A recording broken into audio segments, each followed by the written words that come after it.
Welcome to another edition of Cheese House with Benio. This is where we talk about everything family affairs. And every month, we have a particular focus for the month. This month, we'll be looking at parenting and parental relationship. And today, we have interesting people in the house. Remember, it's a gist house. And these people will be gisting with us on sensitive issues pertaining to family life about parenting and parental relationship.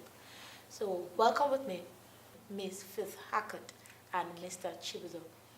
Thank you for coming. Thank you for being on the show with us. Thank you too. Thank you for loving to share with our viewers and talking those things sensitive about parenting and parental relationship. Okay, so I'm going to start with Mr. Chibuzo. First of all, you look amazing. You look good. Okay, what was parental like for you growing up as a child? How would you rate your parental relationship with your parent? You grew up with your parent, right? Yeah. Okay. Yeah. So, my dad, everybody was a mom, you get. My dad taught me how to walk. Well, walk in what sense? Walk, like domestic walk. Okay. To an extent, to walk Monday to Sunday.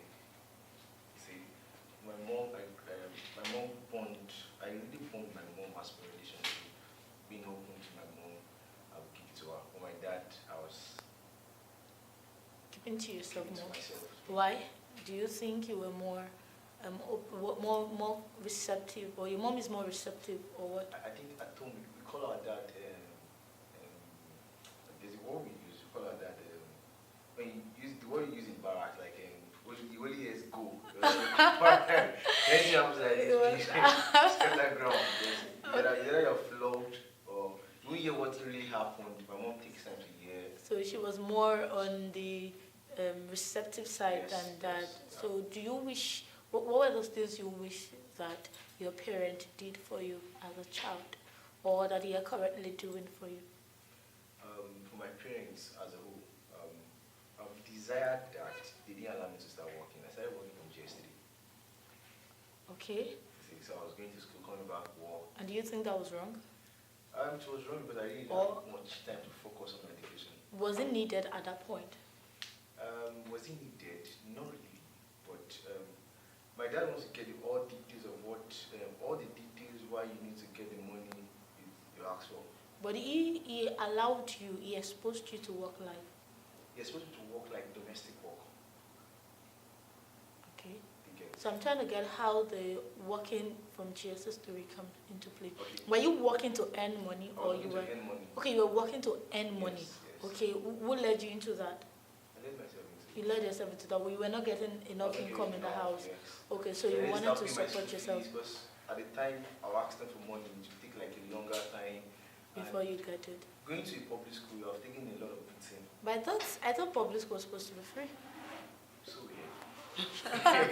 Okay. That is amazing. That's amazing. So what were those things you wish your parent did for you, or you wish they are currently doing? Like I said earlier, they have given me that necessary steps I need to forge ahead. And some things I need are legit. But my dad don't really understand those stuff. For example, let me pick from an angle. My dad is not a Kong Christian, see. So when I started going to church, see, I go from a Catholic church, moved to a Pentecostal church. So there's some needs in the church they want you to come and get. I was in a dance group, so buying some shoes, some clothes. Telling my dad, it's good like you're wasting money. Really? Why? He doesn't understand what it's called being a dancer or being. My staff was part of the choristers. So all those stuff is not used to it. So you wish he was supportive. He was supportive. Okay. I had the passion for dancing. Oh, you had always wanted to be a dancer. I'm not dancing. I'm actually wondering how you're going to be like on the stage, dancing, and because you, I know, behind the stage, there's more of the talking type. Wow, that's amazing. So was that the only thing you wished your parent did for you? Yeah. You wish they helped you in your dancing ministry, you know? Yeah, I called it ministry. Okay, wow. So Fedakos, let's hear you. You happen to be a pastor's daughter. Oh, yes. Okay, so how was it like? You know, there's this mindset, there's this belief in the society that pastors' children go away. Let me use that word. And you were here, I know it was very strong. But how was it like, really? How was it like? How was it like for you? Okay, well, there's a general notion about pastors' children that Okay. most times they go ballistic. You know, the thing is this. Society, let me start by saying a pastor's child is just as much a child as any other person in any family. Okay. That's one. And secondly, there's just, society has so much expectation Sure. of pastors' children because of What their father does Yes. and all that. Okay. You know, yes, but I want to say not every pastor's child goes ballistic. So where is that? Where we having that that gap? Where we having it? Why is it that it's because I barely see.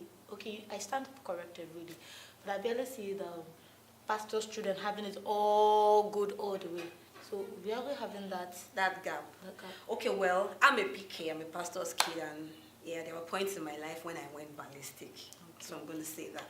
You know, the thing is this, most times because there's so many rules, there's so many do's and don'ts, there's a mold they want to fit you into most times, and nobody's really asking, who are you?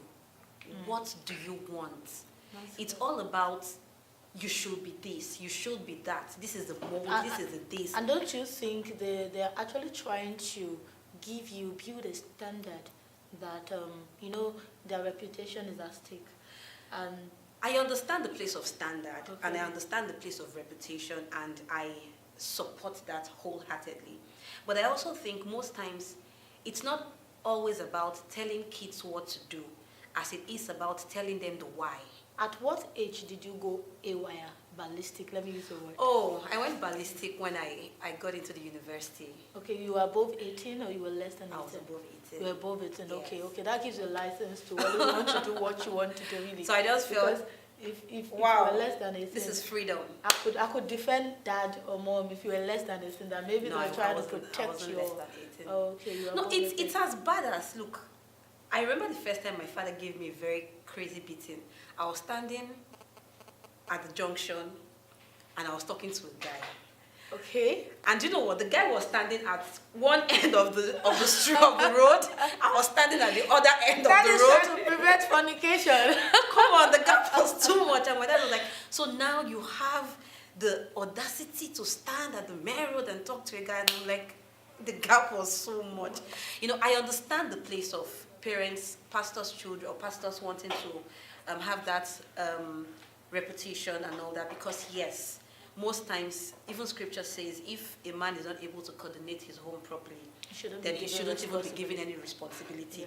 I understand that, but I think one thing our parents has failed to understand is that most times when you want kids to do certain things, it's not just about dishing out the orders.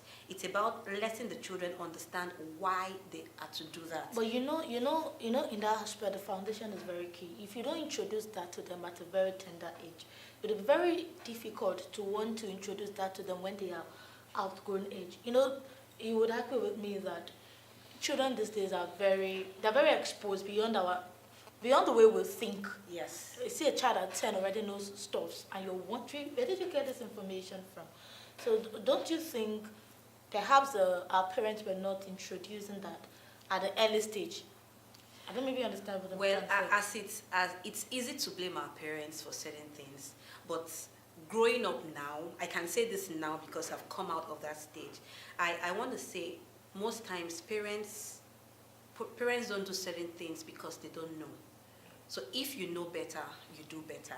So in all the whole craziness and everything, I just try to excuse them that if they knew better, they would have done better.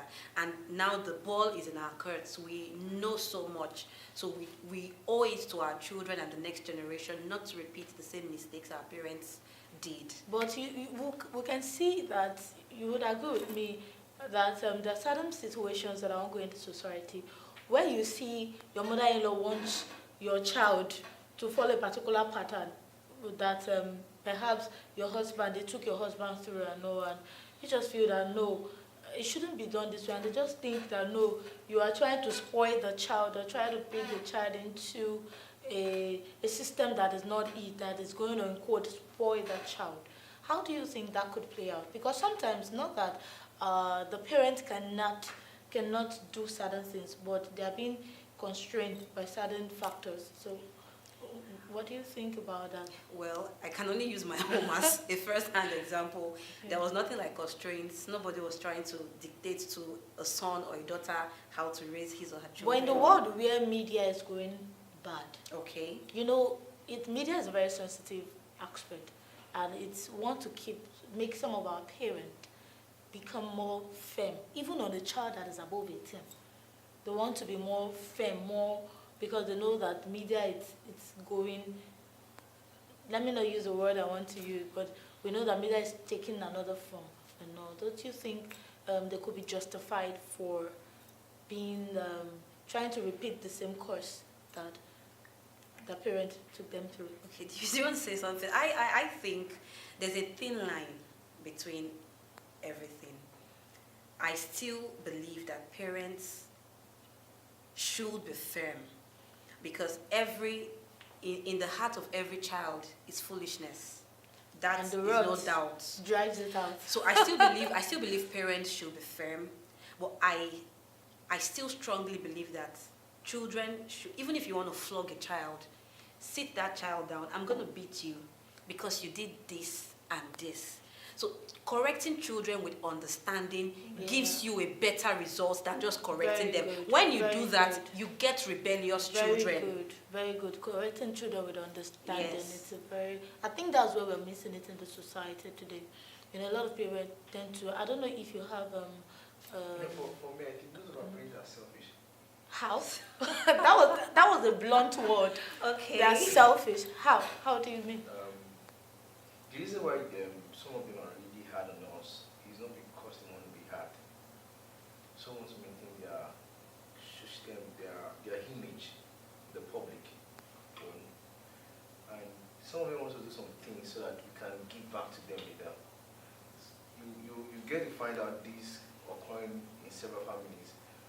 Parents want this certain kind of. There was a time where you tell your parent you want to sing, you tell you're wasting your blessings. Especially when you tell them they want to go to university to But study now, music. The Christian music, like, what would I sing? The question is, do you really believe in what the person is saying? What they are thinking at that moment is, will you fetch me back money? Most African parents invest. They don't train. The Bible says train up a child, they don't train. But What they do is it's just investment. So they tell you, they will not So give when that you grow up, adage. you bring the They money will not give you back. that adage, those kind of stuff you can see. When I say selfish, they are good, but the African mentality was too much on them. Okay, so going back to Feathercut, what do you think, or what did you wish your parent did for you? Oh, a lot of things. On the aspect of being a pastor's daughter and as an individual. Yeah. What do Okay, you think? I think I'll just point out three things. Number one, I wish my parents understood me. I really wish my parents understood me. How do you mean? You know, my parents really never knew who I was, beyond the mold, beyond the structure, beyond the instructions. My parents really didn't take time to understand who is this girl, what are the things that make her up. You know, every child has their individuality. I think that's a better word. My parents didn't take that time to understand what my individuality is. So everybody was generalized that there's was a just- mode it's just they want it. everyone to be. You know, that's one thing. And second thing is I wish my parents amplified the good over the bad. You know, most times we find that in homes when kids do very nice stuff and everybody turns the other way, like, okay, yeah. It's just like, yeah, it's right. And nobody says anything about it. But once you make one mistake, it is amplified, like all you know how to do in your entire life is make mistakes. I think it's common in Nigeria. It's so common, you know. And the third thing, I really wish my parents paid attention to my needs as a lady. How? Okay, I would explain that.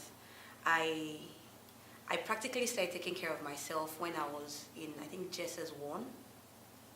When I mean taking care of myself, I mean practically everything, apart from the fact that I lived in my parents' house. And, okay, yes, they fed Was it me. that the money wasn't coming, or it was a need, it was something you just I think needed it to wasn't- do? It's something about GS. It I wasn't. think you mentioned JSS3. Okay. It wasn't just about the money. Okay, let me give practical examples because I believe this is going to help people. Okay, I remember when I started my period, and I used to I had an experience too, that's why I laughed. and my mom sees her period a week before mine, and of course, that this girl needs sanitary towel, and the day comes and I'm like, okay, I need a sanitary towel, and she goes, okay, hold on. The next day, and practically you're holding on till the period is over. So how long am I supposed to hold on? What were you using? I had to devise means. Oh God, it's crazy. I had to use tissue. I had to use cloth. I had to go and chop some of my clothes. It wasn't funny, and I got to a point where I told myself, I'm not going to ask my parents for anything again. And I remember the first month I didn't ask for sanitary towel. All hell came loose. My mom was like, "You're pregnant. You're pregnant. You didn't come to ask for sanitary." And I'm like, all the months I've been coming to ask. Hello. Don't you think, like you said the other time, that the truth is some of them they don't know. No. This is Because I won't give. do you know the reason why I What said? they don't know, but kind of, I don't know how to put it. I think the thing is they don't know how to build the relationship with the child. Most times they are carried away with stuff that are not really necessary. Okay, how do you mean? Now, for example, let me use my dad as an example. You get to say, he has gone out to work. Coming back, he's already tired. Forgetting that the major is his family first. Even though he's helping us to sort of money to come and feed the family, to say. So when I take a need to him, he will tell me tomorrow. And when the tomorrow, like what she's saying, when tomorrow eventually comes, you will forget again. You kept reminding him. And as a teen, we know we are all keeping up. Then in our young age, everything they want to keep up. Everything they want to put on in the jeans thing. I remember my own time. It was after baggy as range finish. That was when I started putting on back. You see, your case is different, and that's why I say, for the use of no better word, I think it was irresponsibility. It wasn't about the big things. It was about the basic things. But do you understand? I still want to hold on to the fact that they might not know. Because, okay, I agree with Chibuzo. Chibuzo made mention of something like they're being carried away. They're not paying attention to the basics. Because I remember when I started menstruating, my God, my mother, we're living in a one-room apartment, 7 children, with my mom making 8. But my mom never knew I was menstruating. I was so afraid, as in to tell my mom I started menstruating, because I felt like, okay, I was shy. I didn't know how to say it to my mom. I didn't know how to. So I feel it's because most of them don't know how to. I feel that I'll hold you by your word, Faith. You said something about them not knowing how. They don't know how to. So that's why when you don't know, you don't know. Okay, that premise is different. But on this kind of premise, the day my mom realized I was menstruating, I think I went to fetch water, and that day my period just came, and I'm like, okay, I'm caught in the trap. So what do? I had to remove my panties, and my mom was busy washing. So I went to, a child. Now, what do you expect? I went to just dip it somewhere underneath, forgetting that she's going to wash and she's going to see it. Mm-hmm. So that was what she came across. And they're like, this is B part and all of those things. And it just went for where my mom had to start asking, when did you start menstruating? Now we're in this house together. We don't know, that kind of a thing. So I think I still hold it to that word going forward. But what do you think? As a person, yes, you've experienced this life. How do you think that this can be coped? What is your advice? If you're going to advise that, okay, this is what our parents need to be doing going forward. Parents, please pay attention to your children. Yes, you need to be busy to make the money. You need to do a lot of things, but pay attention to your children. Know who your children are. Individually, build a relationship with them. And especially for your girl children, pay attention to the basic things. like their pants, like sanitary towels, like bathing soap. These are things that won't even cost you.